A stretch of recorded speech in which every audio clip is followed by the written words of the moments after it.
ఏవం ప్రవర్తితం చక్రం నానువర్తయతి హయః అఘాయురింద్రియా రామః మోఘం పార్థ సజీవతి. ఎవరైతే పై శ్లోకంలో చెప్పబడిన విధంగా సాగుతున్న సృష్టి చక్రమునకు అనుగుణంగా ప్రవర్తించరో అటువంటి వాడు తన కర్తవ్య కర్మలను అంటే చేయవలసిన కర్మలను చేయకుండా ఇంద్రియలోలుడై పాపము చేస్తున్నాడు. అటువంటి వాడి జీవితము వ్యర్థము. ఎవరైతే ఈ జీవన చక్రాన్ని అనుసరించకుండా అంటే హోమములు పంచ మహాయజ్ఞములను చేయకుండా తాను చేసే కర్మలను ఒక యజ్ఞము మాదిరి ఆచరించకుండా ప్రకృతి దేవతలను తృప్తిపరచకుండా ప్రకృతి దేవతల పట్ల కృతజ్ఞతా భావన లేకుండా కేవలం తన కోసమే తింటుంటాడో స్వార్థ బుద్ధితో జీవిస్తుంటాడో వాడు పాపాత్ముడు. వాడి జీవితము పాపభూయిష్టము. కేవలం ఇంద్రియములకు వశుడై ఇంద్రియ సుఖములను అనుభవిస్తూ జీవితం వృధాగా గడుపుతున్నాడు. ప్రతిరోజు ప్రతి గృహస్థు హోమం చేయడము, అందులో ఔషధులు వేయడము, వాటిని దేవతలకు అందజేయడము మానవ ధర్మము. దాని వలన వర్షాలు కురుస్తున్నాయి. మానవులు వర్షంల వలన నీరు పొందుతున్నారు. నీటిని ఉపయోగించి ఆహార ధాన్యాలు పండించుకుంటున్నాడు.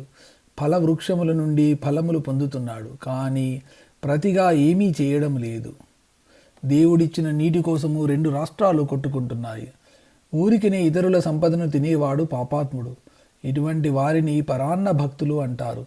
ఇతరులు తెచ్చిపెడితే తినే రకాలు. ఆత్మజ్ఞానము సరిగా తెలియని వారి గురించి కర్మయోగము నిర్దేశించబడింది. మానవులు ముందుగా కర్మయోగం అవలంబించి కర్మలను ఆచరించి తద్వారా జ్ఞానము సంపాదించి ముక్తులవుతారు. కాబట్టి ఆత్మతత్వము తెలుసుకునే వరకు ఎవరెవరు చేయవలసిన కర్మలు వారు చేయవలసినదే. కర్మలు మానరాదు. పైగా ఈ కర్మలంటే నిత్యాగ్ని హోమములు, పంచమహాయజ్ఞములు, యజ్ఞయాగములు మొదలగు కర్మలు సమాజ హితం కోరి చేస్తున్నారు. అందరికీ ఆహారం సమృద్ధిగా సమకూరాలని చేస్తున్నారు. అది నిష్కామ కర్మ, పరోపకారము గురించి చేసే కర్మ, ప్రతిఫలమును ఆశించకుండా చేసే కర్మ. దీని వలన జ్ఞానము కలుగుతుందే కానీ బంధము కలగదు. ఇప్పుడు ఒక సందేహం కలిగే అవకాశం ఉంది. ఈ పంచమహాయజ్ఞములు హోమములు ఏమీ తెలియని వారికేనా, లేక ఆత్మతత్వమును తెలుసుకున్న వారు కూడా చేయాలా అనే సందేహం రావచ్చు. కొంతమంది క్రితం జన్మలోనే యజ్ఞములు హోమములు పరోపకారములు నిష్కామ కర్మలు చేసి ఆత్మతత్వమును తెలుసుకొని కేవలం పరమాత్మను చేరుకోవడానికి ఈ భూమితో అవతరిస్తుంటారు. అటువంటి జీవన్ముక్తులకు ఎటువంటి కర్మలు చేయనవసరం లేదు. కానీ వారు కూడా సమాజహితం కోరి చేస్తున్నారు. ఒకవేళ వారు చేయకపోయినా సర్వసంగ పరిత్యాగులు జీవన్ముక్తులు చేయడం లేదా కదా, మనం చేయడం ఎందుకని మానకూడదు. ఈ విధంగా హోమాలు పంచమహాయజ్ఞాలు చేయని వారు, పరోపకారం కోసం సమాజహితం కొరకు పాటుపడిన వారు, కేవలం తమ స్వార్థాన్ని మాత్రమే చూచుకునేవారు పాపాత్ములని చెప్పబడ్డారు. వీరిని అఘాయులు అని అన్నారు భగవానులు. అటువంటి వారు ఇంద్రియారాములు అంటే కేవలం ఇంద్రియములకు వశులై ఇంద్రియ సుఖములు మాత్రమే అనుభవిస్తుంటారు. ఇతరుల గురించి పట్టించుకోరు. స్వార్థపరులు. వారి జీవితములు వ్యర్థములు. వారిని జీవోత్సవాలని కూడా అనవచ్చు. ఈ శ్లోకంలో ఒక పదం వాడారు, ఇంద్రియారామః. అంటే ఎల్లప్పుడూ ఇంద్రియములు ఎలా చెబితే అలా చేసేవాడు. కేవలం ప్రాపంచిక విషయములలో విషయ భోగముల యందు ఆసక్తి కలిగి ఉన్నవాడు. వాడు ఏం చేస్తున్నాడో వాడికే తెలియదు. యాంత్రికంగా చేస్తుంటాడు. బతకాలి కాబట్టి బతుకుతుంటాడు. ఎందుకు జీవిస్తున్నాడో వాడికే తెలియదు. ఎవరు ఏం చెబితే అది చేస్తాడు. కంటితో చూచింది చెవులతో విన్నది నమ్ముతాడు. విచక్షణ జ్ఞానము ఆత్మజ్ఞానము ఉండదు. అటువంటి వాడు పాపాత్ముడు. వాడు ఎందుకు బతుకుతున్నాడో వాడికే తెలియదు. అటువంటి వాడి జీవితం వ్యర్థము అని కృష్ణుడు ఖండితంగా చెప్పాడు. యస్త్వాత్మరతిరేవ స్యాత్ ఆత్మతృప్తశ్చ మానవః ఆత్మన్యేవ చ సంతుష్టః తస్య కార్యం న విద్యతే నైవ తస్య కృతేనార్థః నాకృతే నేహ కశ్చన నచాస్య సర్వభూతేషు కశ్చిదర్థవ్యపాశ్రయః. ఎవరైతే తనను తాను అంటే తన ఆత్మలో తాను రమిస్తూ ఉంటాడో, దొరికిన దానితో తృప్తి చెందుతుంటాడో అతడు నిత్యము సంతుష్టిగా ఉంటాడు. అటువంటి సాధకుడికి చేయవలసిన కర్మ అంటూ ఏదీ ఉండదు. అటువంటి వారికి ఈ ప్రపంచంలో కర్మలు చేయడం వలన కానీ చేయకుండా ఉండడం వలన కానీ ఎటువంటి ప్రయోజనము లేదు. అటువంటి సాధకుడికి స్వార్థ బుద్ధి కానీ బాహ్య ప్రపంచంతో సంబంధము కానీ ఉండదు. పై శ్లోకములలో అందరూ కర్మలు చేయాలి, కర్మ చేయకుండా ఎవరూ తప్పించుకోలేరు అని చెప్పి ఈ శ్లోకంలో జీవన్ముక్తుల గురించి చెబుతున్నాడు.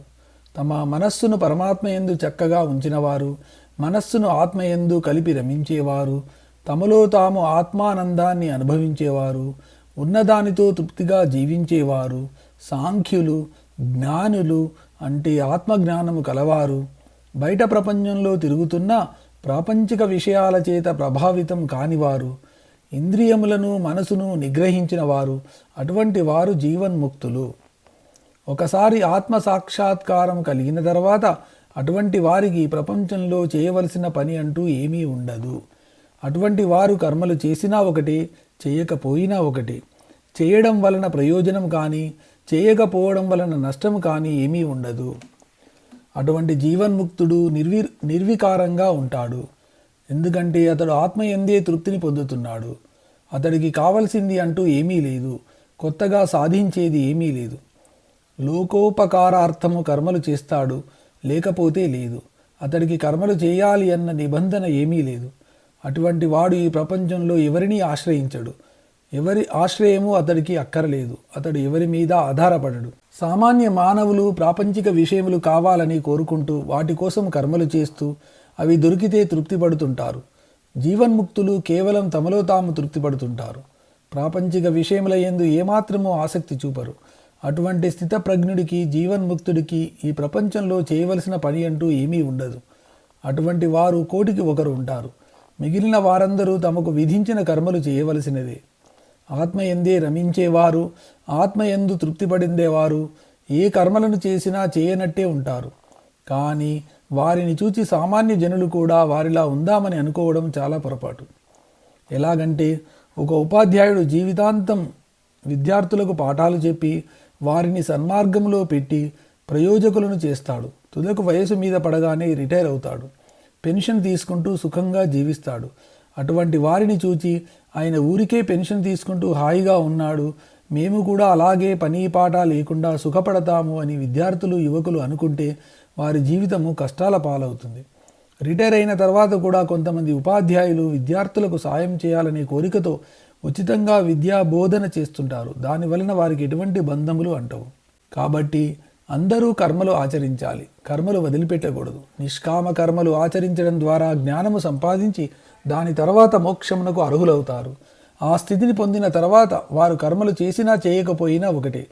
ఎటువంటి స్వార్థ బుద్ధి లేకుండా లోక కళ్యాణం కొరకు వారు చేసే కర్మలను తప్పుపట్టకూడదు. కానీ ఈ రోజుల్లో ఎక్కువ మంది ప్రాపంచిక విషయములలోనూ విషయ వాంఛలలోనూ మునిగి తేలుతున్నారు. చేయవలసిన కర్మలను వదిలిపెట్టి చేయకూడని కర్మలు చేస్తున్నారు. తాము చేసిన కర్మలతో కూడా వారు తృప్తి చెందకుండా ఇంకా ఏదో కావాలని నిరంతరం ఆరాటపడుతుంటారు. దానివలన వారికి ఏ లాభము లేకపోగా బంధనములు, వాసనలు చుట్టుకుంటాయి. ఎవరైతే బాహ్య ప్రపంచంలో లభించే సుఖములు నిజము కావు, నిజమైన సుఖము ఆత్మానందమే అని అనుకుంటారో అప్పుడే వారికి విముక్తి. అప్పటి వరకు విద్యుక్త కర్మలు, ఇతరులకు ఉపయోగించే కర్మలు, నిష్కామ కర్మలు చేయాల్సిందే. ఆ కారణం చేతనే కృష్ణుడు అర్జునుడితో ఇలా అన్నాడు: అర్జున, పైన చెప్పిన ఆత్మారాములు కర్మ చేసినా కర్మ చేయకపోయినా వారికి వచ్చే లాభం కానీ జరిగే నష్టం కానీ ఏమీ లేదు. వారు పూర్ణకాములు, అనగా అన్ని కోరికలు తీరినవారు. కోరడానికి, ఆ కోరికలు తీరడానికి వారికి ఏమీ మిగలలేదు. వారు కర్మలు చేయకపోయినా నష్టం లేదు. అతనికి అన్నీ సమానమే. నిరంతరము ఆత్మయందు రమించే వాడికి బాహ్య కర్మల వలన ఏం ప్రయోజనం చేకూరుతుంది? అటువంటి జీవన్ముక్తుడు కావాలంటే కర్మలు చేయగలడు, లేకపోతే మానగలడు. ఇది చేయాలి అన్న నియమం లేదు. వారు చేసే కర్మలన్నీ లోకక్షేమం కొరకే కానీ వారి స్వార్థమునకు కాదు. స్వార్థము కోరి వారు ఏ కర్మ చేయరు. అటువంటి వారు ఎవరినీ ఆశ్రయించరు, ఎవరి మీద ఆధారపడరు. వారికి ఏ భయము లేదు, ఎవరి అవసరము లేదు, ఎవరికీ భయపడడు.